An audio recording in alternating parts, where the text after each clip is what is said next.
Welcome back to another episode of GMs for Hire. I am Jamil King. With me is RJ Strope, and today we are talking football, and more importantly, we are talking about the Hall of Fame. With the Hall of Fame inductions coming up real shortly, me and RJ are going to go through some of the more popular names in the list and the guys that we think have a good shot getting into Canton. And then at the end, we're going to break down who we think should get into Canton and why. But RJ, it's a really stacked list. But at the end of the day, a lot of these great players are going up against other great players, so it's hard to decide, who's going to get in, who's not.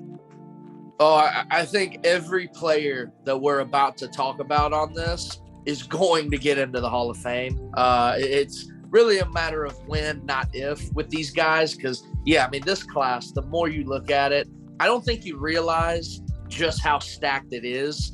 Because, Ray Lewis, Peyton Manning, someone like that isn't in this class, leading the way. There isn't that one, household. I mean, there's household names, but there's not that one Mount Rushmore, oh my God, guy. But this class is just so stacked. And I think all these guys are going to get into the Hall of Fame. They're just going to have to wait a little bit. Yeah, I definitely agree with you on that. It really sucks because, in baseball, you just have to get, 70%, 75% out of, the big ballot. But here in football, you're only about 4 or 5 of you are going to get in out of the active list. And, there's a couple people that are on here for the first time. There's a couple people that are on here for the third or fourth time. So like you said, either way, I think they're going to get in, but it's just, waiting your turn, which is the hard part. But, let's just go ahead and dive on right in it. Let's start with the defensive side of the ball. And we're going to start off with a guy that made a lot of noise in the NFC North Division with the Minnesota Vikings, and that's Jared Allen. He was known for causing a lot of problems. He made Dan Orlovsky run out of the end zone one time, but he was a 4-time All-Pro. He led the NFL in sacks twice, and he was a guy that that had a lot of problems up there. He finished through with the Bears, but he wreaked havoc for the Vikings. This is a guy that I think eventually can make the Hall of Fame. He might not this year, but I think he has a pretty good case. Yeah, no, absolutely. Jared Allen, I feel like, is one of those guys that's kind of flying under the radar right here. I think in this era, we've had some, big name edge rushers like, J.J. Watt, DeMarcus Ware, Von Miller, players like that have been the marquee household name guys. And I feel like Jared Allen has kind of flown under the radar, but this dude was just flat out disgusting. You mentioned he was an All-Pro 4 times in his career, made the Pro Bowl 5 times. I don't know how seriously we want to take Pro Bowls, but he did. He made it 5 times. He's got 136 sacks in his career. That's good enough for 12th all time. The guy was a freak. Look, anytime you saw 67 lined up on the edge, you better pray for your tackle because Jared Allen's coming. He's going to get to the quarterback. He's going to cause a lot of damage in a game. He ended up with 32 forced fumbles, even had 6 interceptions in his career. The guy was just a freak. I actually, for some reason, didn't remember that he was a Chicago Bear. Everybody knows him wearing purple and yellow in Minnesota, and I remember him in Carolina. He played pretty well there for 1 year. I totally forgot about the Chicago years, but Jared Allen, to me, is a Hall of Famer. I don't know if he gets in yet. I guess we'll, find out when we do our ballots later. Yeah, we'll have to find out about that. But to continue on with our theme of, guys on the line and wrecking havoc on the quarterback, there's someone that we have to hit and someone that we have to hit hard and fast, like the way he hit the quarterbacks, and that is DeMarcus Ware. This is the guy that caused a lot of problems in his time in Dallas, and he also did in his time with Denver, where he was a member of a Super Bowl winning team. But he was a 4-time first-team All-Pro. He's a member of the 100-sack club. He led the league in sacks 2 different times. He was the menace off the edge, is that DeMarcus Ware, and I think he has a very good shot of making it in. It's also his first time on the ballot, so he could be a one and done. Yeah, I was going to say, this is his first time on the ballot. This guy, you look at Jared Allen's stats and you remember how big of a freak he was, and it looks like DeMarcus Ware kind of one-ups him in just about every category. DeMarcus Ware was also a 4-time All-Pro, made the Pro Bowl 9 times. You mentioned winning the Super Bowl in Denver. I wish he didn't have that Super Bowl ring, but, good for him. He's got it. He was a member of the All-2000s decade team. So you're talking about an entire decade worth of NFL players, and this guy was one of the best at his position for an entire decade. That speaks to me when talking about the Hall of Fame. I think anybody can have one great year.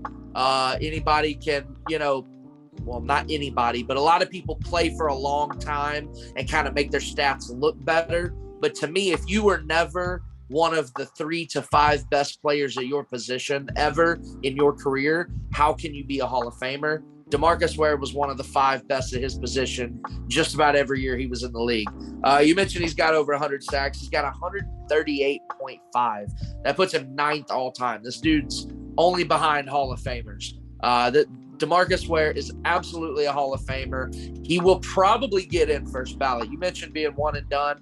I think there's a very good shot at that because this guy also, everything I said about Jared Allen being a freak, DeMarcus Ware kind of one-ups him. He is an absolute stud, and he will have a spot in Canton here pretty soon, I think. Yeah, I definitely agree with you on a lot of those takes. It's funny, we said Jared Allen's really good, and you talk about DeMarcus Ware, so they step up. These are obviously guys that were obviously great. They were the best at their position at their times. And, when you could put up crazy stats like DeMarcus Ware did, like you had to be aware of where he was at all times, even in the end of his career when he was playing with Denver, because then he had him and Von Miller. You had to pick and choose. Yeah. And that just wasn't really a fun thing for defenses, especially your Carolina Panthers in the Super Bowl, as they sadly wasn't fun at all, found out the hard way. But yes, I think there's a very good chance DeMarcus Ware can be a first ballot Hall of Famer. But continue on with the defense. Let's go into the middle of the field now, where we're going to talk about a couple of linebackers that had some great careers. Number one, I want to start off with Zach Thomas, the former Miami Dolphin. This is a guy that I feel like is getting overlooked a little bit. You talk about a lot of great linebackers when he was playing. Brian Urlacher comes to mind as one that was very, very dominant in his time period, along with Derek Brooks. So, you think of those two guys first, but Zach Thomas kind of goes under the radar. But he was a first-team All-Pro 5 times. He's been a finalist now 2 different times, this 3rd time becoming a finalist. And, his first-team All-Pros 5 times, that's just 2 less than a guy, Peyton Manning, that was one of the best quarterbacks of all time. So, I feel like Thomas gets a little bit overlooked, especially on his 3rd time being a finalist. And let's see if we can finally get in. If not, it's just going to be, if not win. But, the more times you stay on there, it's like, well, is my time really going to come? So what do you think about Zach Thomas? This is one of the more frustrating players in this entire list that we're going to have. Zach Thomas is a stud. I personally don't understand how Zach Thomas isn't already in the Hall of Fame. I know you had some guys that needed to get in, and they got in, but you have to make a spot for Zach Thomas. Zach Thomas is absolutely one of the best linebackers of the past 20, 25 years. It's a shame that Zach Thomas happened to be born at the same time as Ray Lewis, Brian Urlacher, and Derek Brooks, because those 3 are obviously the big-name linebackers. All 3 of them have a spot in Canton, Ohio already. Zach Thomas deserves a spot in Canton, Ohio. You mentioned he was a 5-time All-Pro, 7-time Pro Bowler. He was also on the All-2000s Decade team. So that tells you in that era of linebackers that included, Ray Lewis, Derek Brooks, Brian Urlacher that I mentioned, Zach Thomas had a spot on that team. So when you want to talk about the all-time great linebackers, especially for people our age that, remember those guys, you have to remember Zach Thomas. This guy was absolutely one of the best players of his generation. He had 17 interceptions and 16 forced fumbles in his career, to also go along with being 5th all-time, 5th in total in tackles. 5th. He is top 5 all-time at the most important job he had, which was tackling as a linebacker. He's 5th all time. How somebody can be 5th all time in tackling as a linebacker, make 5 All-Pros, and not already be in the Hall of Fame, it's kind of beyond me. It's definitely time for Zach Thomas to get his bust. Yeah, I definitely agree with you that he's been overlooked for far too long. And again, it comes down to you mentioned a lot of the linebackers that had to go in before him, and now he's stuck in a situation where he has some great pass rushers coming along with him, along with some other great other positional players. So really, he's just kind of getting screwed over by the process a little bit, and then by, I guess, guys, quote unquote, having to get in before them on their first try. But I definitely agree with you that he's been underlooked, undervalued. He definitely should be in because he was very dominant in his time. It's just with all those other linebackers that me and you have named, that's just his name didn't come up that often, but he was just as good as some of these other guys. And it's a shame he hasn't gotten in yet, but we're going to give love to Zach on this show right about now. But to continue on with the linebackers, I want to hit on one of my favorite players growing up, a guy that's on the ballot for the 2nd time. And he arguably could have been a one and done last season's first ballot. That's Patrick Willis, a guy I nicknamed growing up the Electric Eel, because this guy was just electric at linebacker. He was all over the place. He was super, super fast, super electric. He hit hard. He forced turnovers. He was just all over the field. And that is Patrick Willis, the Niner. He did not get a Super Bowl in the lights out game against the Ravens, but he was lights out himself in the middle. He only played 8 seasons. Career was cut short, but he was All-Pro 5 times. That's more times than you play. That's ridiculous. You're over 50% of the time you're an All-Pro, and to me that means you definitely have to be a Hall of Famer. Oh, absolutely. Patrick Willis. I mean, this guy was just disgusting in every aspect of the word disgusting. You mentioned he came, look at when he played also. He came along in a time where you still had Ray Lewis, still had Brian Urlacher, and he had to watch Luke Kuechly, Bobby Wagner, Levante David come up. But I think everybody collectively for most of his career knew that's the best linebacker in the NFL. I think more years than not, Patrick Willis dominated his position, and everybody knew he was the best in what he did. You mentioned he made the All-Pro team 5 times, and he only played 8 seasons. That's ridiculous. I don't have a calculator in front of me to see what average that is or what percentage over that 50. is. It's good. It's over 50. Yeah, it's good. He made the Pro Bowl 7 times in 8 years. The guy won Rookie of the Year. He was on the All 2010s Decade team. He averaged 91 tackles a year. It is very hard to get to 100 tackles, and he was right there at it every year. He had well over 100 a few times, but average over the 8 years was 91 tackles. This guy was absolutely a dominant force, was one of the big reasons why the San Francisco 49ers were able to turn that ship around, go to some NFC championships, obviously ended up playing in the Super Bowl. He was part of one of the best defenses in the NFL. I think those 49ers defenses that Patrick Willis and Navarro Bowman and, they had a good secondary discussing defensive line. They kind of got overshadowed by that Legion of Boom defense in their own division. But we're not going to forget on this show just how good Patrick Willis was. The guy is absolutely a Hall of Famer. My thing is, does he get in first ballot, or does he need to wait his turn like we've seen Zach Thomas and a few others have to wait? I don't know. We'll have to see. But the guy, he knows he's going to end up in Canton.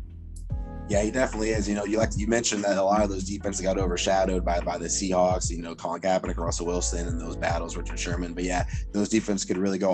Young Alden Smith, before he got in trouble, on the Niners. Yep. He was a menace too.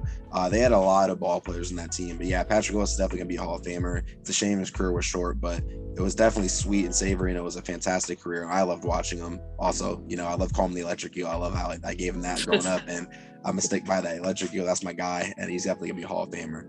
But to continue on, covering, some of the defensive guys we think have a good chance at the Hall of Fame. This is a guy I hold near and dear to my heart that we're about to talk about at corner. Obviously, we are from Tampa. I'm a diehard Bucks fan. You support the Bucks living here. I have to talk about Ronde Barber. This is one of the best corners of all time. He revolutionized the nickelback position. He was a turnover machine. He was a tackling machine. He was a playing machine. He played a ton of games, was always out there making plays, even into later in his career. This dude is just an all-around stud. If you want a playoff moment, he has it with his big score against the Eagles to put the Bucks into the Super Bowl that they ended up winning. You want to talk about being on a dominant team. He won a ring on a team that's one of the best defenses of all time. This guy has to go in. He has to join a couple of his teammates that are already in. So I'll just talk about Ronde Barber. Ronde Barber, if you're living in Tampa and you're watching this right now, I don't need to tell you about Ronde Barber. You already know Ronde Barber is absolutely one of the greatest Tampa Bay Buccaneers of all time. He was a major part to one of the greatest defenses of all time, the 2002 Buccaneers, which I believe will end up having 4 Hall of Famers off of that defense. Ronde Barber is a pro's pro. The guy is just... Look, the accolades don't stop. The guy was an All-Pro 3 times, went to the Pro Bowl 5 times, won the Super Bowl in 2002. He did not miss a single game from 2000 to 2012. That's ridiculous, especially for a DB, players that are always running around, having to cut. It's easy to have some knee injuries or ankle injuries, stuff like that. The guy did not miss a single game from 2000 to 2012. So he's got the longevity. He had the talent. He is 10th all time in tackles. Tackling, you think of linebackers, you might think of a couple defensive linemen, things like that. Ronde Barber, a corner, is 10th all time in tackles. He was also named to the All 2000s Decade team, 47 interceptions, which is more than Brian Dawkins, who just went into the Hall of Fame a couple years ago, got 28 sacks. If you're a defensive back and you've got over 20 sacks, that's just ridiculous. We didn't look it up. I'm pretty sure he's the only member of the 40-20 club, 40 picks, 20 sacks. I don't think anybody else can say that in their career. This guy should have been in the Hall of Fame years ago. But here we are again, having to wait it out again. And hopefully this is the year. Oh, yeah, definitely has to be for Ronde. He's also only 3 other players, Devin Hester, we'll talk about later, Deion Sanders, Hall of Famer, and Rod Woodson, Hall of Famer, are the only ones with more non-offensive touchdowns than our boy Ronde. So, it is about time he joined some of his fellow O2 Bucks defensive teammates into the Hall of Fame to really submit and put a cap on what was one of the best defenses of all time, especially of our generation. And it's just time we give Ronde his love, because we mentioned he was so versatile. He could get interceptions, he could force fumbles, he could force tackles, he was all over the place, he was guarding receivers. So it's just about time he gets his due diligence, and we hope to see him going this year. Now we're going to talk about someone that we think is absolutely electric and we think should be a surefire Hall of Famer, first ballot. He didn't play offense, he didn't play well, he tried to play offense, he tried to play a little defense. It didn't really work out that way for him, but one thing he could do was return a kick, and we are talking about Devin Hester. This man was the absolute legend. Me and RJ both think that he was the best at what he did of all time. There really is no other way to put it. This man was a machine. He single-handedly almost led the Bears to a Super Bowl victory by taking the opening kick back against the Colts in the Super Bowl. RJ, let's talk about the boy Devin Hester. I mean, where do you want to start? The guy made the Pro Bowl 4 times. He was an All-Pro 3 times. 14 punt return touchdowns in his career. The next closest guy has 10. He also had 5 kick return touchdowns to go along with it. He was on the All 2000s decade team and on the All 2010s decade team. So the guy was running the game for 2 separate decades there.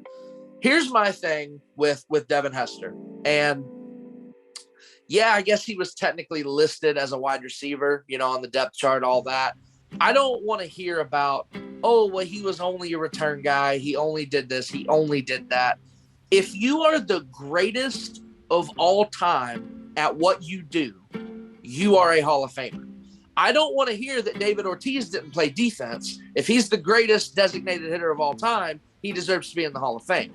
Devin Hester is the greatest return specialist the NFL has ever seen and will ever see. There will never be anybody as good as Devin Hester. And a lot of that has to do with the NFL's new rules on, player safety, wanting more touchbacks, things like that.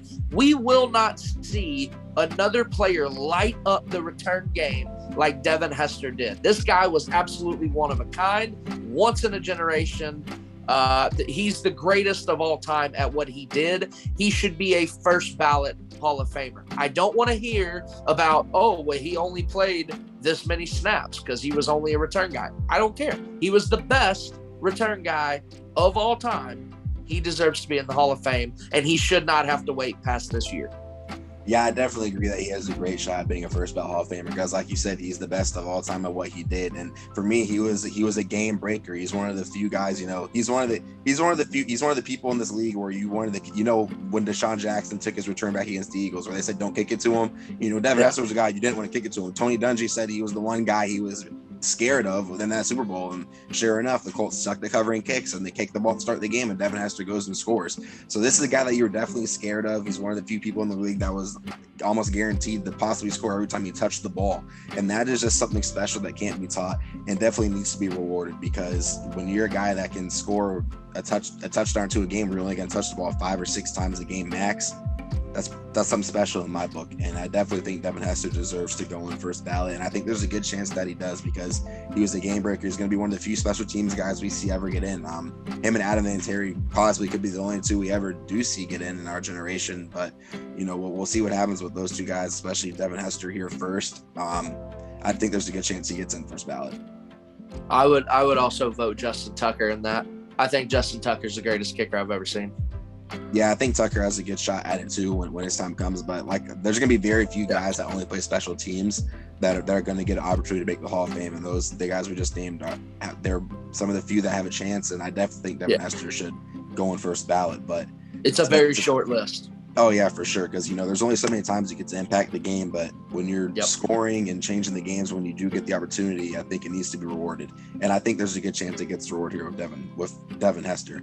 But to flip over to the offensive side of the ball, where Hester attempted to play for a little bit, there is a big group of wide receivers that are going to be talked about here in the next couple minutes with us. And I know there's going to be one guy that we don't talk about that you want to talk about very fast that didn't get a chance to make the list.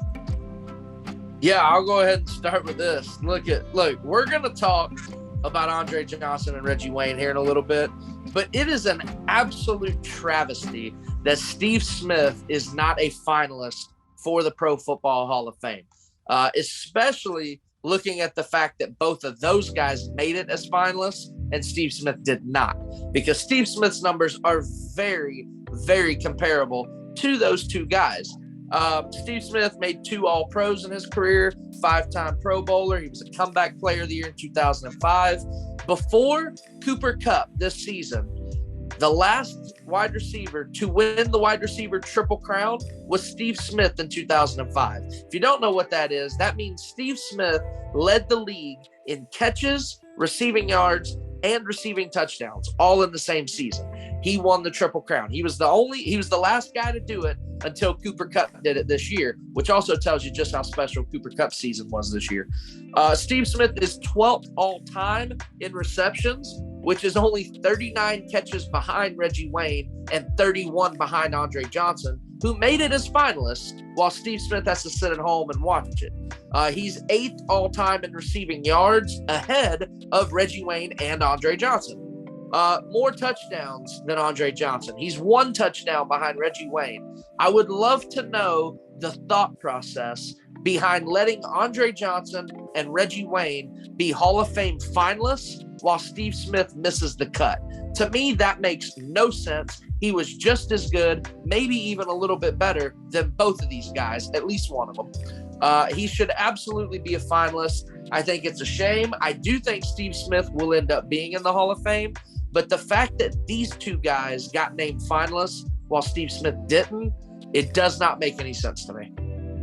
Yeah, well, you heard it here first from resident Panthers fan RJ. Steve Smith did have a heck of a career. I love him as a TV personality. I love him as a wide receiver. I hated playing against him, but his family said blood and guts. You got to leave it on the field. And I love when he almost fought Michael Irvin on live TV. So you can't get enough of Steve Smith. But let's talk about the guys that are on the ballot. We'll start off with the guy you mentioned, when you had your little soapbox moment. And we're going to start with Andre Johnson, the former Houston Texan. This is a guy that is famous for catching touchdowns, catching a lot of passes, getting a lot of yards, and fighting Cortland Finnegan. But that's not going to be on his Hall of Fame resume. This is the guy that led the NFL in receptions, receiving yards twice. He was one of the best receivers in the league in his time. And this is his first time on the ballot. So I don't know if he'll be a one and done or if he's going to be here for a little bit longer. But RJ, what's your take on Andre Johnson? Again, like I said earlier, you have to be one of the 3 to 5 best players at your position for a couple years for me to consider you a Hall of Famer. Andre Johnson was there. He was right there, one of the best receivers just about every year of his career. He made the Pro Bowl 7 times. He was an All-Pro twice. The guy has more receiving touchdowns than Michael Irvin and Shannon Sharp, who are both in the Hall of Fame. He's 11th all-time in receiving yards and 11th all-time in catches, right there with some of the best that have ever played the position.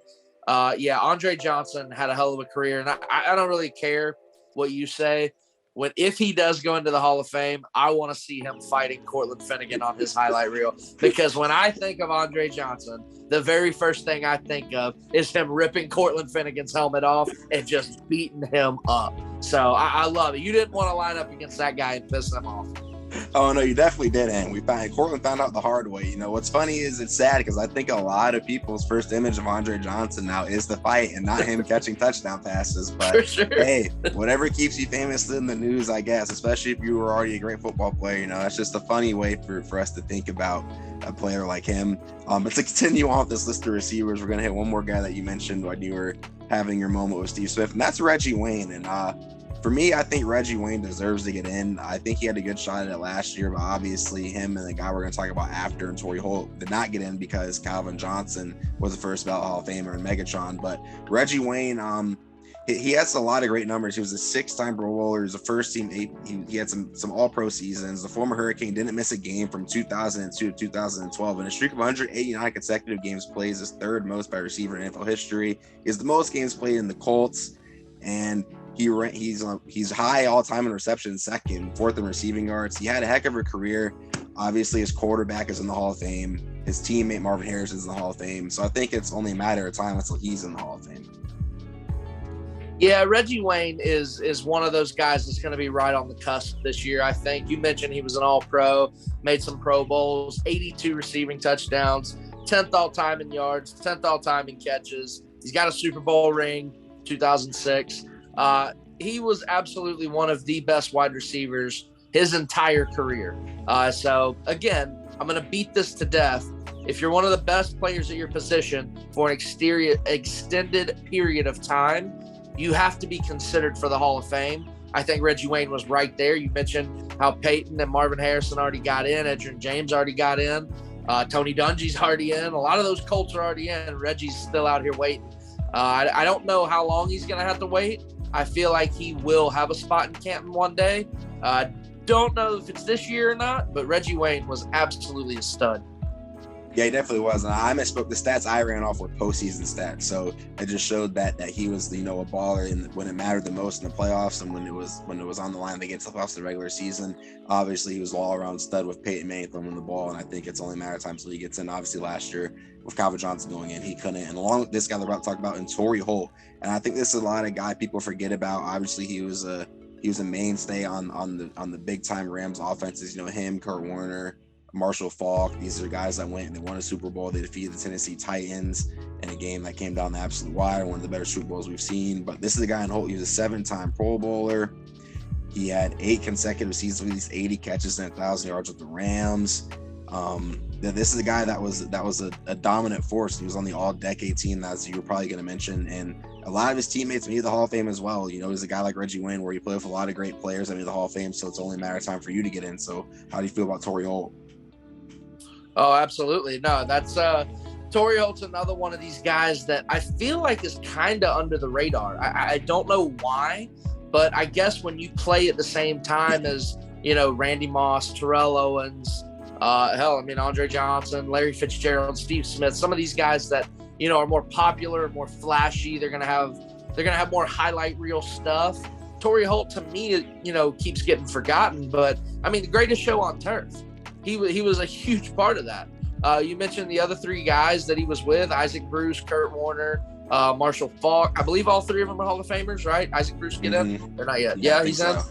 So, you got this offense is going to be all in the Hall of Fame. This is one of the most legendary offenses of all time. When you have a nickname for one side of the ball, it's usually pretty good. Like the Steel Curtain defense, the greatest show on turf offense.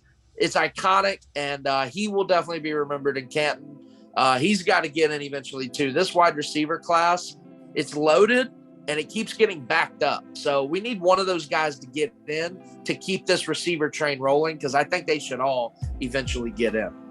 Oh, yeah, the receiver group is absolutely loaded. We mentioned these 3 guys already. You mentioned your guy, Steve Smith, and there's more coming behind them. So we got to get 1 or 2 of these guys in so we can keep it rolling before it gets log jammed. But obviously, we just went through a lot of the guys we think have a good chance at getting the Canton.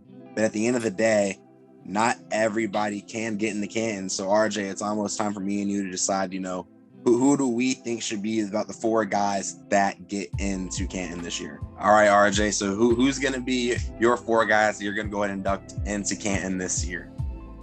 Well, this is tough. I needed more spots.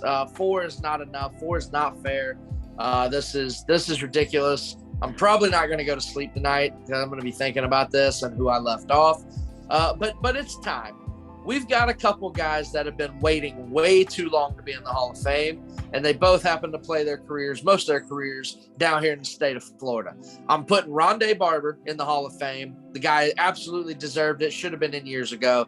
And I'm putting Zach Thomas in the Hall of Fame. He was very underrated. You look at his numbers, they're just as good as some of the all-time greats. I think Ronde and Zach Thomas have waited long enough, and I think it's time for them to both get in.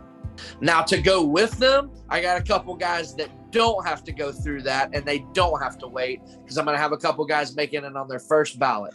DeMarcus Ware is absolutely one of the most feared pass rushers of all time. I watched him single-handedly, along with Von Miller, destroy my team's chances of winning the Super Bowl a couple years ago. DeMarcus Ware was a freak. He's all over the place, ton of sacks, ton of all-pros, this and that. DeMarcus Ware is absolutely a Hall of Famer. And then the last spot I think is kind of obvious based off of what me and you said. If you are the greatest of all time at what you do, you are a Hall of Famer. Devin Hester is the greatest of all time at what he did. So Devin Hester is a Hall of Famer. So I'm going Ronde Barber, Zach Thomas, DeMarcus Ware, Devin Hester. No offensive guys, all defense and special teams. All right, RJ, I like the list. And obviously, like we said, there's so many people on this list that deserve to go in. But at the end of the day, you only pick so many. So for me, we're going to have a couple of the same, but we're going to share Devin Hester. I think Devin Hester is a first ballot Hall of Famer. I think he ultimately deserves it. We mentioned he changed the game in so many ways. He changed kick returning forever. We're not going to see another guy like him in the return position unless rules get changed, which you never know, they can happen. But Devin Hester is a lock for me. The former Kane goes in. Another guy that's for sure going in is my guy, Ronde Barber, the former Tampa Bay Buccaneer. I can talk to you all day and all night about him and about that special team, that special defense. He deserves to finally get in and join his teammates. He's going to have to wait as long as John Lynch. He'd have to wait a little bit, but he ultimately gets in for me. And then these last two spots, me and you talked a lot off camera. You know, I was driving myself insane trying to decide between the last two. But for me, I have to go with at least one offensive player, and that is going to be Torry Holt. I think one of the receivers between him and Reggie Wayne had to get in. They both are on their third time as a finalist. I'm going to go with Torry Holt. He's going to join his teammates over there in Canton. I think Reggie Wayne will get in next season. And honestly, I could have a discussion for him to get in with Torry Holt this season. I think they both deserve to go in. But for my last spot, I'm going to go with a linebacker, and it kills me not to go with Thomas right here because I think he deserves to get in. And it's not an if not now, then when situation. And it really tears me up not to pick him. And I've been going back and forth a bit as I've been talking, but I'm going to go with Patrick Willis. He's not a first ballot guy. He was on the ballot last year, not as a finalist though. So first time finalist Patrick Willis for me should get in. You know, we mentioned he only played 8 seasons, but to have 5 All-Pros in those 8, if you map out his career trajectory, if he would have kept playing, I think he would have been one of, if not the best linebackers to play the game. It's a shame we didn't get all the years, but to be so dominant in a short amount of time, I am putting my boy, the Electric Eel, into the Hall of Fame. I don't disagree with any of those. Patrick Willis was definitely the hardest one for me to leave off. It just came down to Zach Thomas has been waiting. When's he going to get in? Patrick Willis, hey, if we do this video again next year, Patrick Willis will absolutely be one of my locks. I can promise you that. Oh, yeah. You know, there's definitely so many people deserving. We're going to add more people next year. And there's people that we really didn't even hit on this video. I got to shout out to my boy, Tony Baselli. This is his 6th time on the ballot. Who knows what he's going to get in if he ever gets in. He was a great left tackle in his time, but obviously injuries cut his career short. But Richard Seymour, another guy that's been on the ballot for a couple of years. It's just, you know, was he a product of the Patriots system? If he was somewhere else, would he put up a lot of better stats? We really don't know, but that's another great player. There's so many great players that are on this ballot that don't get to go in. I think there's no way you can go wrong either way with who we chose. And if you decided to pick someone else, let us know in the comments who you think should be in the Hall of Fame and why. Because like we mentioned, there's so many great players that, you know, I really won't disagree with you if you decide to take someone I said or RJ said out and put someone you say in, because at the end of the day, you come up with a logical explanation for why they should go in and our guy shouldn't. That's just how great this class is, how great the class that isn't going to get in is, and how great the people coming are going to be. The NFL is such a great sport, a lot of rich talent, and only a couple of people can get in every year. That's the hard part.